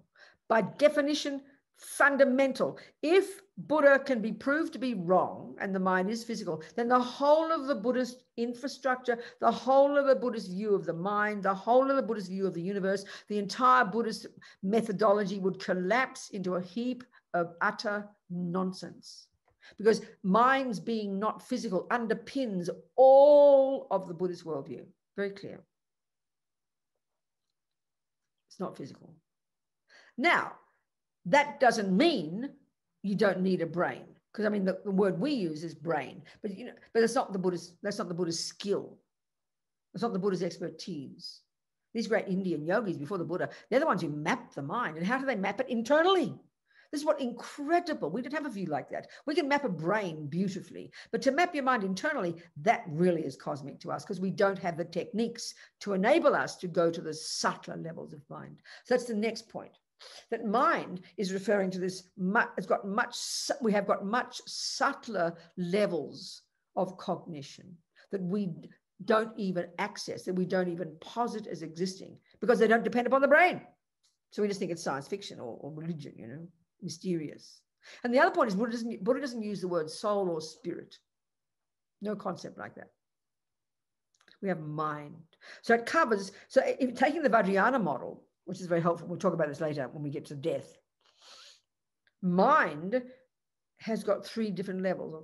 Got gross consciousness, which is inextricably connected to this bag of bones, the brain included. They work interdependently, inextricably together. Then we have subtle consciousness, which is inextricably linked with its own set of subtle physical energy. And the Vajrayana model posits precisely two types of phenomena in the universe. Speaking simply, there's minds, beings, and there's matter. And matter is made of the four elements. That's it. And all minds are inextricably linked to their own set of the four elements. This is something fundamental. This is described in the Vajrayana. So you've got gross consciousness, inextricably linked with this gross level of consciousness, the gross body, the body, the bag of bones, the brain, the nerves and everything. Then you've got, and that's all we posit. So in the death process, once that stops, which is the fourth of the 8 stages of death, this gradual deconstruction of the components of a person is described in great detail in the Vajrayana. We'll go into it. Then by the time you've stopped breathing and your gross bag of bones has ceased, your senses have ceased, all the physical bits of you have ceased, that's when we think you're dead, but you're not dead yet for this Buddhist view. Your subtle consciousness is still going, but you can't see the physical evidence of it. And that is inextricably linked with our different states of mental consciousness. We've got the sensory, eye consciousness, which is that part of your mind, which is not physical, that conjoins with the eyeball to have a cognition. The eyeball doesn't cognize anything. It's just the physical. The eye consciousness does, but it needs an eyeball for it to function. Ear consciousness, ear and the drum and the physical bits don't hear. Ear consciousness cognizers mix, conjoined with all the bits of the physical bits working nicely. That's the gross level. When that ceases, you stop breathing and you look like you're dead, you're ready for the body bag, not for the Buddha, not for this view. Your subtle mind is now there, and that's all your mental sense, all your mental states of mind. And they are all inextricably linked with this subtler physical energy, a subtle nervous system, subtle prana. It's a whole detailed presentation of the person, Won't go into that now.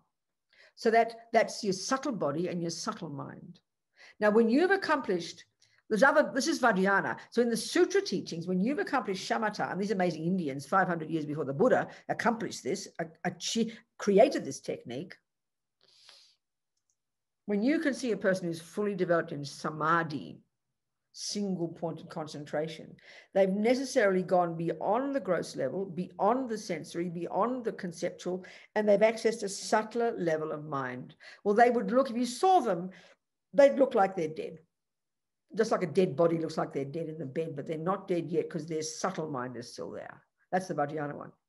But not only that, you've even got what they call extremely subtle level of mind, which is inextricably linked with the subtlest level of those 4 elements, which is the subtle wind energy. And these are inextricably linked. And these are the building blocks when you leave that body, based on the karma that ripen. Those subtle wind and subtle mind are the building blocks of your next body, depending on the karma you have, whether you're a dog or a human. This is the way it all is described. But here in this level, which is not Vajrayana, just talk about mind being not physical, got these subtle levels of cognition. This is crucial to understand. Otherwise, as I said, Buddhism would collapse into a heap of nonsense if this can be proved to be wrong. So the next point about your mind is it's not physical. It's got these subtle levels of cognition. It possesses this incredible potential to be a Buddha mind, an omniscient mind. Unbelievable, that. But the other thing is, it's the shocking part also is not, your mind is not the handiwork of mummy and daddy, and it is not the handiwork of a creator. There's no view like that in Buddhism. There's no role. We don't need creating for Buddha, It's a misconception. He argues with that. He's not being rude, but he's found that not to be true. But the shocking one for us is because we're so used to being materialists and we're so used to thinking our mind is the brain, and we're so used to thinking about our genes and our DNA and our chemicals in our body that they do come from our parents. And you're right, they do, but they're not your mind. They're just physical matter, and your mind is conjoined with that physical matter. And because the physical matter, your body and your mind are inextricably linked, then of course you're going to be affected by it. So if you get born to a mummy with one leg, you've only got one leg. You got, but the materialist view, the neuroscientific view, looks at the brain for the indication of what's going on and the depression and this and that, and they're doing a good job. But the Buddha would always say the brain is not where depression exists, because depression is the mind. But your brain has an effect upon your mind. Your nervous system has an effect upon your mind. That's clear. They're interdependently connected. But the crucial piece is your brain come from mummy and daddy, no probs. But your mind doesn't, baby. You've got to get used to this one, because we're so used to thinking that the brain is the mind and therefore it all comes from mum and dad. That's why we love to blame mum and dad. But you know what? We're going to go into this soon coming. Maybe we start today or we'll go next week. I don't know. See how we go. Still got half an hour. Is when we start beginning, after we've learned about what the mind is and how it's beginningless, I'm going to get to that. We'll then start to learn about junior school, which is the beginnings of, no, we're not going to talk about karma today. It's going to come next week. So anyway, this is the mind. It's very clear for the Buddha that you come, we'll discuss this later, you come into the egg and sperm at the first second of conception, you meaning your consciousness from a previous life. And it's all very detailed how they map it all out. So that from the first, what conception is, usually speaking, is when the egg and sperm come together, but your consciousness entering that is what makes it you. So your mind, you come bringing with you your past habits.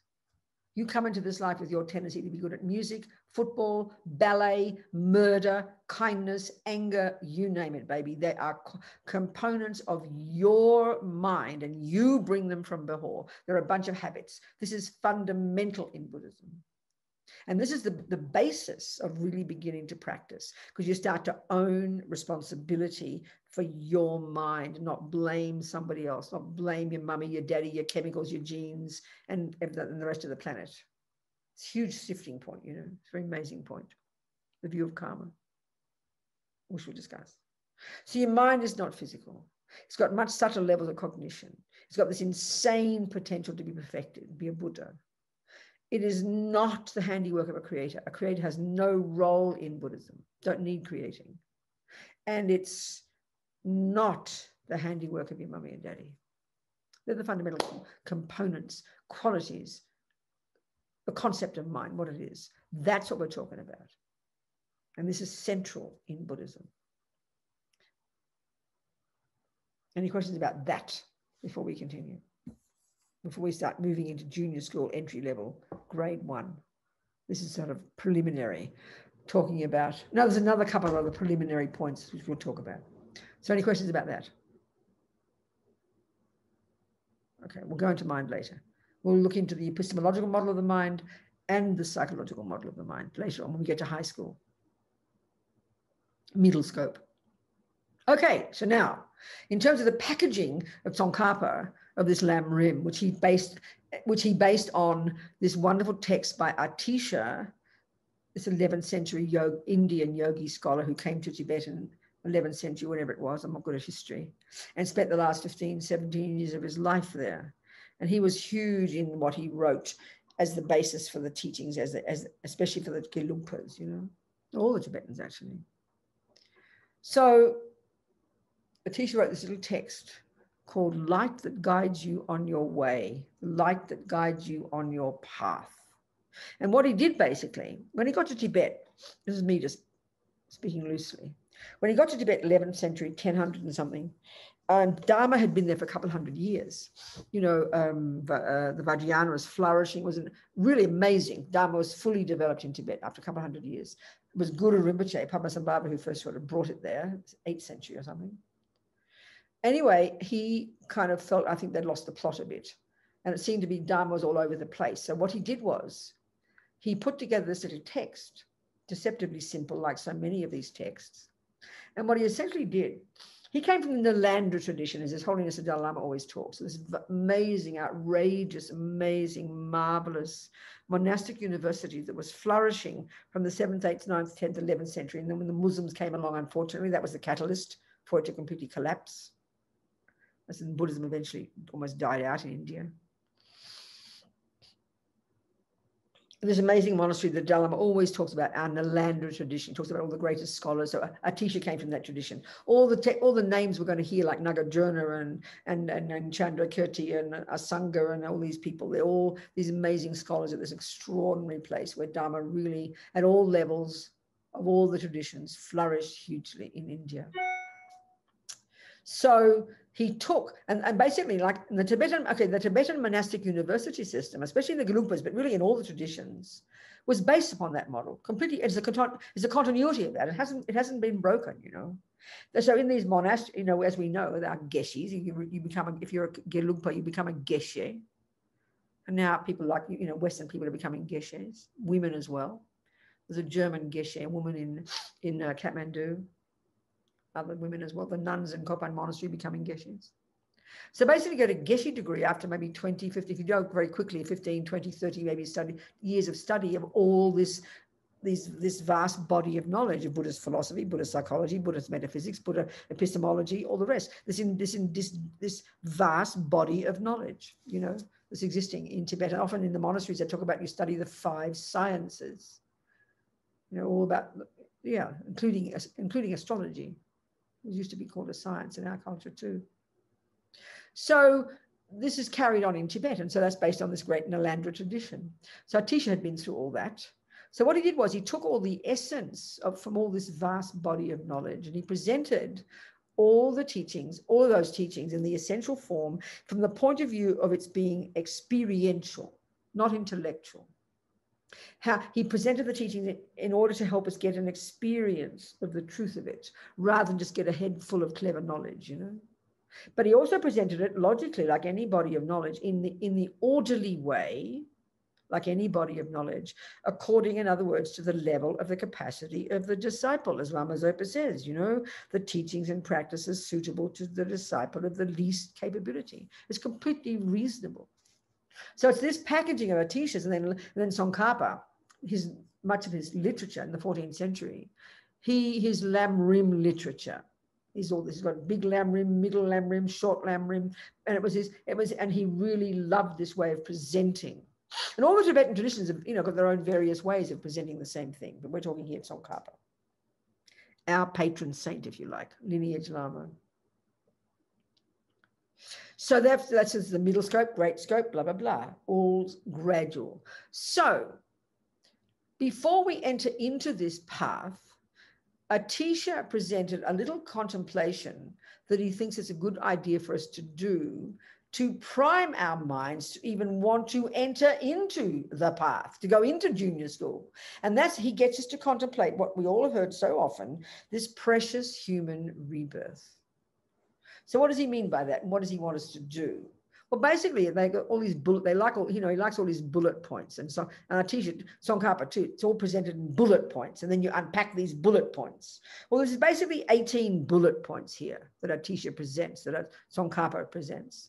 That by thinking, the essence of it is that by thinking about, if we look into our lives now, and we do a bit of market research, and we basically compare ourselves with other people.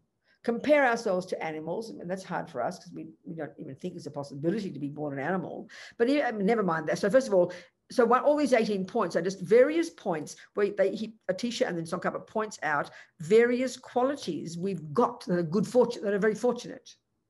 And then there are 8, I think it's 18 altogether, that are things we've avoided getting. So the essence of it is, just like I've seen often on internet, people do some research and they go, 1% of people have computers and 2.5% of people have enough money to live and 7%. And then you realize when you've checked all those numbers that you're in that group.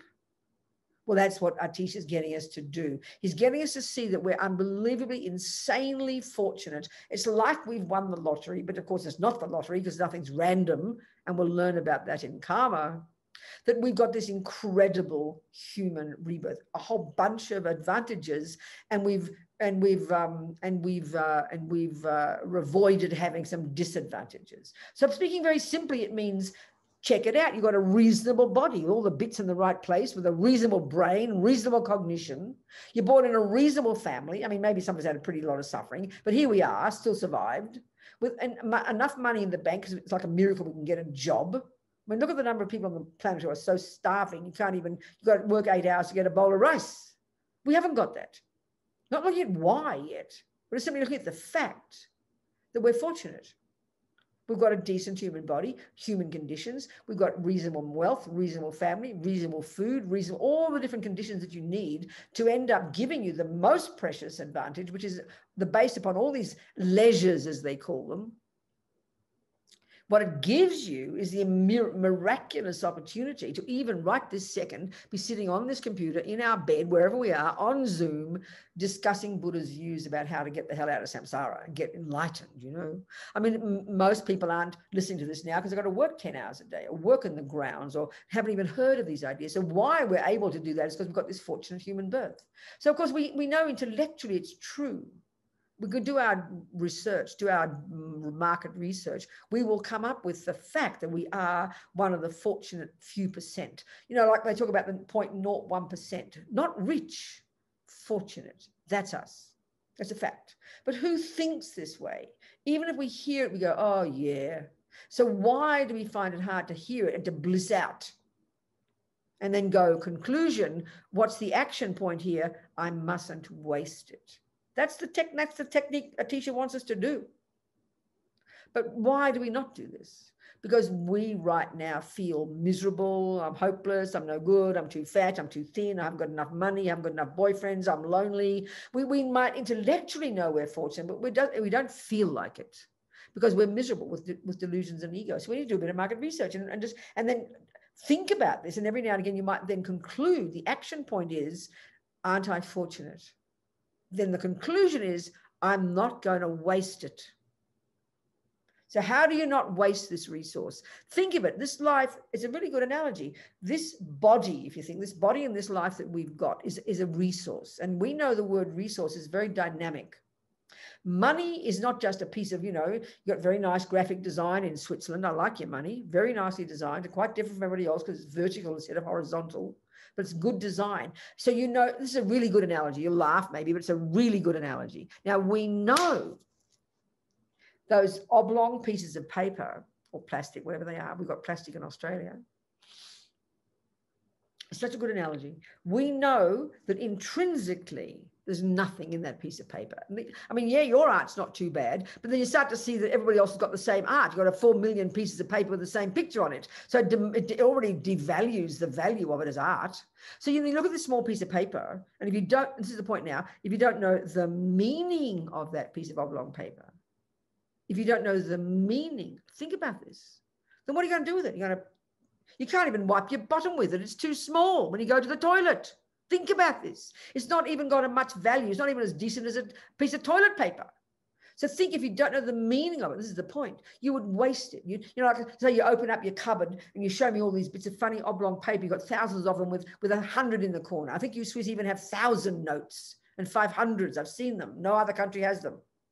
And you just go, oh, these ugly pieces of art. And I'll faint and I'll say, you don't realize you've got millions of francs in there, because you don't know the meaning of that piece of paper. This is such a corny example, but so clear. Well, look what we think about this human body and this human life of me. We think we're a piece of toilet paper. We don't think we've got any value. We do not think of ourselves as being a resource. You just think of this big me that wakes up in the morning all depressed and plods through life all depressed and then goes to sleep again. Look how we devalue ourselves, our body, our life, our resource. We are an amazing resource. Think about this. But who thinks like that? We do not. That's what a teacher wants us to get, to wake up, to be like this miracle of this life that we've got and these conditions.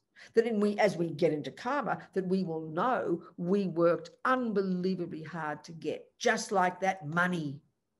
Because you know that piece of oblong paper has value, because you know it's a resource, and you know every one of them is the result of your hard work. For that reason, you will not want to waste even one of them. Well, that's exactly the analogy of not wanting to waste this precious human life. When you start to realize it's the fruit of your past virtuous actions. No one gave it to you. You don't walk around the world feeling lucky. No one else made you. Your virtuous karma made you. So when you know you worked hard to be who you are, of course the conclusion is you can't bear to waste it. That's what it means. Meditate on this precious human rebirth. It sounds kind of boring to us, but you've got to hear the logic of it, the naked logic of it. Don't just hear it as religion, you know. That prepares your mind. Now you want to get into the path to enlightenment. I'm not going to waste it. What am I going to do? I better enter into the path to enlightenment. So now you get into junior school, grade 1, entry level. Next step. Next point now.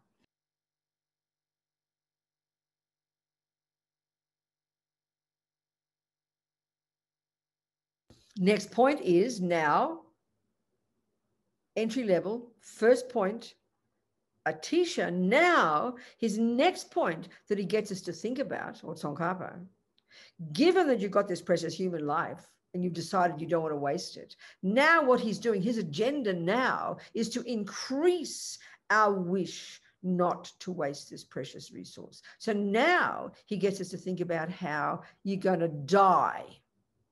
So what's the framework for these teachings? Where does all this come from? So his agenda is to increase our wish not to waste this precious human birth. So he's going to talk about death. But what's the framework here? Where's all this teachings coming from? This is teachings coming from all the vast body of knowledge, and it's the Buddha's detailed teachings about impermanence. This is one of Buddha's main philosophical teachings, that how everything's impermanent. So there's different levels that Buddha teaches. He teaches that things have there's a subtle impermanence, and that's fascinating.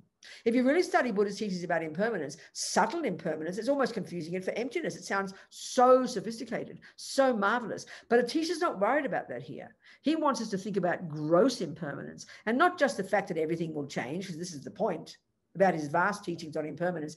Everything that comes into being will break. Computers break, lights break, houses burn down, iPads die out. No, his agenda here to get us to get a wake-up call, that's why he gets us right between the eyeballs, and he wants us to think about the gross impermanence of death. And whose death?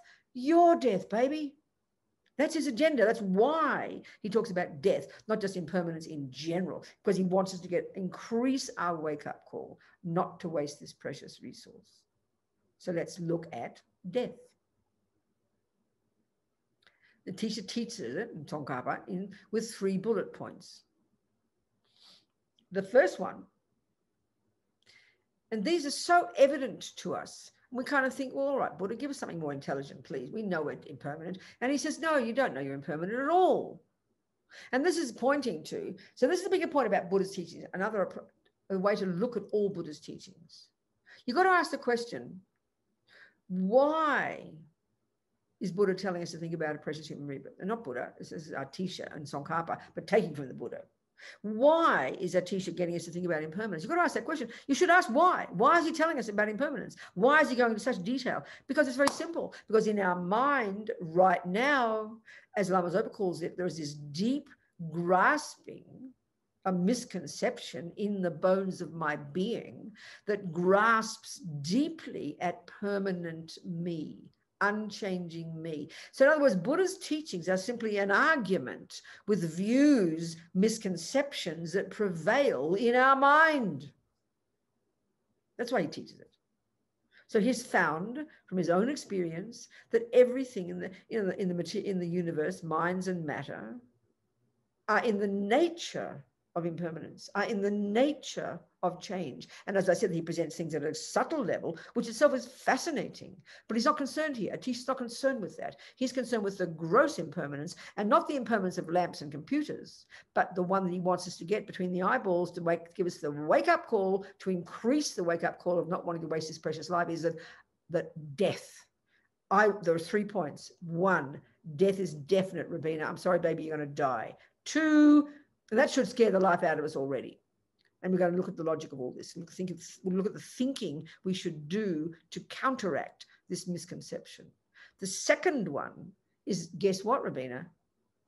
Death, death might be definite, but honey child, the time of death is not definite. This should scare the life out of us. And that's Atisha's wish, to wake us up. And the third point is the action point. So let's look at some of the logic to prove to our idiotic mind that death is definite, and how you think about this, how you make this a contemplation. You know, there's 2 kinds of meditation in Buddhism. We're going to go into this later. One is concentration. This is not this. That's the basis for being able to do the second kind, which is they call simply to get insight. It's a great word in English, not so good in French and other languages, but in English is very good. An insight, when you think of a problem and you think it through, you think your problem through and you go, oh, I got a bit of an insight into that problem. It's a great word, inner seeing, but don't think of it as religion. It's great. It means something, you understood something. So that's what insight is. The second kind of meditation is to get insight into what? Well, into everything, into karma, into impermanence, into precious human rebirth, into every single point that we're going to be discussing on the path to enlightenment. And this 2 ways of meditating is the tools we use to cultivate this insight in our mind. So in other words, the method we use to get insight is thinking. Tibetans call it analytical meditation, which is a really fancy word for to think about something. That's how we learn everything. You think it through logically. You're trying to make a cake, you think it through logically. You're trying to play the violin, you think it through logically. And when you've got the theories down, then you can play the violin. So analytical meditation is a fancy word for to think about something. Don't fantasize it. Don't mystify it. We'll talk about this later. So we're going to think about how death is definite. So how do you think about that? Well, you do this in your meditation, but basically you do it in your daily life. That's where you get the experience. So then if you've got this wish to really get an insight into how death is definite, then you bring this into your daily life. You maybe make a decision in the morning, I'm going to think about that today. So then every time you see something dying, you don't just take it for granted. When we see right now rats are dead and animals are dead and ants are dead, we read in the paper about some people in another country are dead. You read yesterday that one woman who stormed the Capitol in DC, she died, and you think about it, but it's out there, it's distant, isn't it? It doesn't touch your heart very much because they're not your beloveds. But the learning is this. If you want to think about getting insight into impermanence, this is how you make it a learning. When you read the paper, I read on my iPad this morning, eating my breakfast, drinking my coffee, I had some sushis for breakfast. There was some in the fridge, so very tasty. So I ate my sushis and drank my coffee. And I was reading my New York Times and my Washington Post and my Financial Times. I'm a junkie for newspapers. I've got about 10. And magazines. Vanity Fair, Vogue, Financial Times, Washington Post, New York Times. I love reading. You get perspectives on the universe, you know, it's all about human beings. So I was reading about this business in the Capitol, and I saw the photo of this woman who was shot as she'd been in the army or the Navy, and she was with all this group. You know, she's white supremacist, basically. She was barging in. She went through a window and she got shot. So you could read that. And then often what we do is we get angry with her, or we agree with her politics, or we think, oh, poor girl. But what's the learning here? Wow. She died. She didn't expect to die. She was rushing into this thing, all full of gung-ho, thinking about Mr. Trump, trying to make Mr. Trump happy. And suddenly she's dead. It's a big shock. Death is definite. You look around and you see ants die and dogs die and people die. So then you think anything that came into being, anything that came into life, the one thing that's certain, and this is logic, the one thing that is certain is that they will die. The one thing that's certain. And she just happened, she died. So what's the learning? How do you get that learning? How do you make it a learning for you? You go, that will happen to me. And then right there, you get the wake-up call. Right that second. That'll be me. I will die. But we don't like to think of it like that. We like to think other people die, that's fine, it's safe. Even when it gets to your closer beloveds, when your precious pet dies, when your beloved auntie dies, it gets a bit closer to home, doesn't it? But we still do not get the real learning. We've kind of still got this sense of hubris. Phew, it's not me, it's them. We don't get the learning until we say, that will be me. That's when you get the wake-up call. That's what you cultivate. That'll be me. And you increase that when you go to the next one, even more scary, that you don't know. And that woman, she did never expect to die that day. If you'd asked her over breakfast before she traveled to DC to do this demonstration, well, honey child, you've got 5 hours to live, she would have laughed uproariously. She was 35. She was fit. She was young. She was healthy. She would have laughed at you if you said, you will die today, baby. Nobody believes that. This is proving the depth of this misconception in the bones of our being. And why have we got that misconception? Why can't we believe that I could die today? Why? Because we have massive attachment. And what are we attached to most? Me and this body. And because of that attachment, we simply can't bear the thought that I will die. So we lie to ourselves and we believe I'm permanent. It's so evident, so logical. So there's this wonderful story. I love telling this story about some Tibetan astrologer. They tell it in the Lamrim. Some Tibetan astrologer had just done his own chart, and he discovered on his chart, his astrological chart, that he would die today. So what did he do? The first instant he saw that calculation, he said to himself, I wonder where I made a mistake in my astrological calculations. He didn't believe that he was going to die straight away. He just assumed it was a mistake. And the story goes something like this. He's resting his arm on the windowsill, and there's this wooden shutter, and he's got this long, skinny, pokey thing poking his ear while he's thinking about where his astrological calculations are wrong. And the shutter pushes his elbow and goes in here, and he died. I find that story hilarious. So what it's showing is, deep in our mind, we have this primordial misconception that I am somehow permanent. Well, of course, we don't articulate it. We don't say it. We'd be embarrassed to admit that we won't die. But instinctively, bones of our being, the belief is there because we've got massive attachment and we can't stand the thought of not being me. This is showing us these layers of lies in our mind, these layers of misconceptions, these invalid cognitions. So we're trying to counteract them, chip away at them by using logic. So you make that a wake-up call when you see that woman, and all you got to do Instead of getting involved in her politics and yelling at her and how dare she be this way and she deserves to die and all the other dramas and gossip we think, the learning is, I could die today. That could be me, just like her. And then, of course, you are forced to see the truth because you think about this, that you will die one day.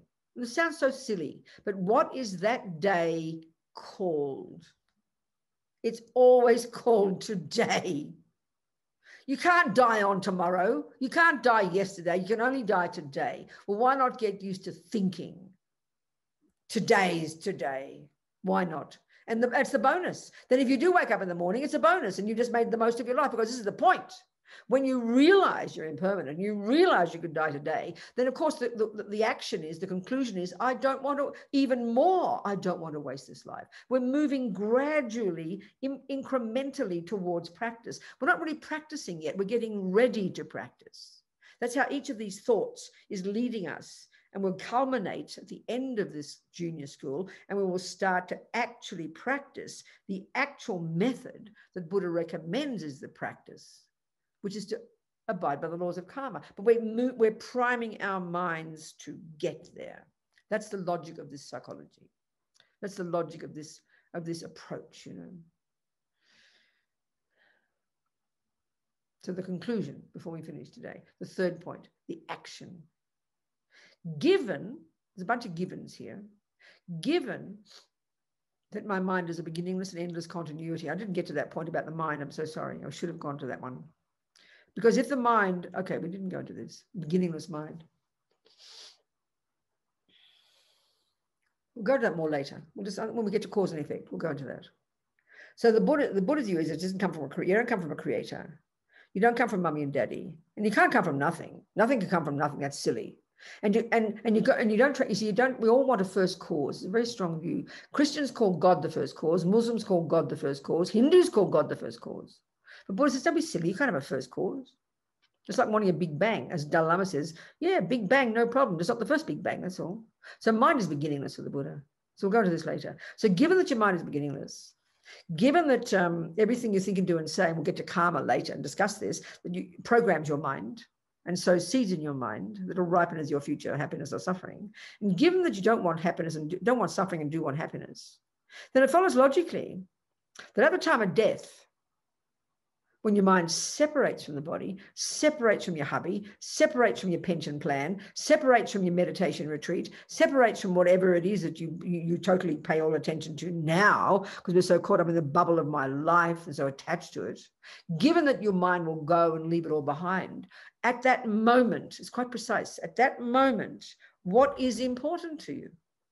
It's a very practical question. When you pack to go on a holiday, you've got to decide what to bring with you, what's important to you. Well, yeah, it's a good analogy. You're packing to die. I remember when Steve Jobs died. This is wonderful. He knew he had cancer. And I read in one of his daughter's memoirs that actually there's this wonderful Brazilian, I think. Yeah, Brazilian Lama. He was recognized by Lati Rinpoche as a reincarnated Lama. He's a healing Lama. He's wonderful in San Francisco. Can't think of his name. He's a friend of mine. I can't think of his name. But he was apparently spending time with Steve Jobs before he died. I was very happy to hear that. Anyway, when Steve Jobs died, he knew, you could tell from how he wrote and how he talked, he was really on the case about impermanence, you know, not wasting his life. Why am I telling you this? I forgot there's a reason. Just here. I forget. Why am I telling you about Steve Jobs? Oh, yeah.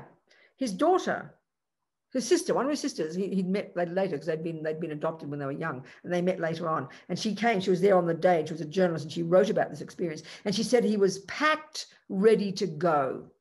That's amazing. Meaning he knew he was dying, he wasn't living in denial of it, he'd prepared his mind, he knew he was impermanent, and now the day he was dying, he was ready, packed, ready to go. I think that's brilliant.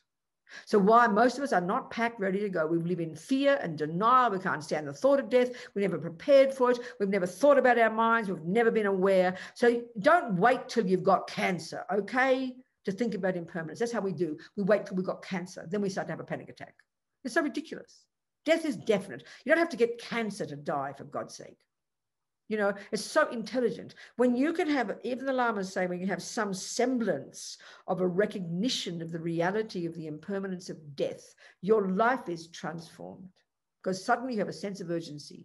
It helps you give up self-pity. It helps you want to practice. It helps you move forward. It helps you give up attachment to all your husband, your things, your pension plan, the stuff that we spend all our lives, even if we're nice people, thinking about, you know. You get a wake-up call. You get some sense of perspective. It's profound. This is the first realization to get, you know. He was packed, ready to go. I don't know if he's a Buddhist or not, but he was ready. It was amazing. That's amazing. And when we discuss the death process, and we're going to go into that, I think next week's a good time to go into the death process.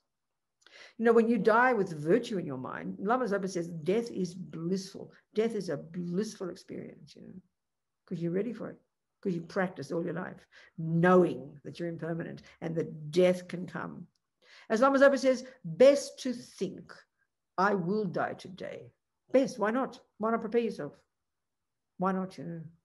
You don't know when it'll be, so why not galvanize yourself into action? Therefore, you won't want to waste time. So given your mind is beginningless and endless, given that you want happiness and don't want suffering, and knowing that your mind will go, you can't bring all the other stuff with you, so then it follows logically you want to do something about this. So you move forward to the next step. And you want to practice. We're not there yet. We're just trying to prime our minds ready for that, you know. So I think we're done. 2 hours. All right, you people? Food for thought, everybody. So, you know, all this is in my stupid words from years ago in that little book. If you want to read through it and just remind yourself. And what I've done in each chapter. See, that was just given over a weekend. We've got 12. God knows how I'm going to talk about it this long. 12 sessions. That's 24 hours, isn't it? The one I did in that book, you see it's quite fat because I talk fast. It was only given 1.5 days. So I'm going to have to speak slowly so I can spread it out over 24 hours. You people, my God. Maybe I have to go through the book 3 times. So anyway, just have a little look and just what I've talked about roughly is there. Just remind yourself of it before the next class. So we'll be ready for the next one, okay, you people? Assuming we don't die. If you die, then please die with a happy mind. And I'll meet you next life.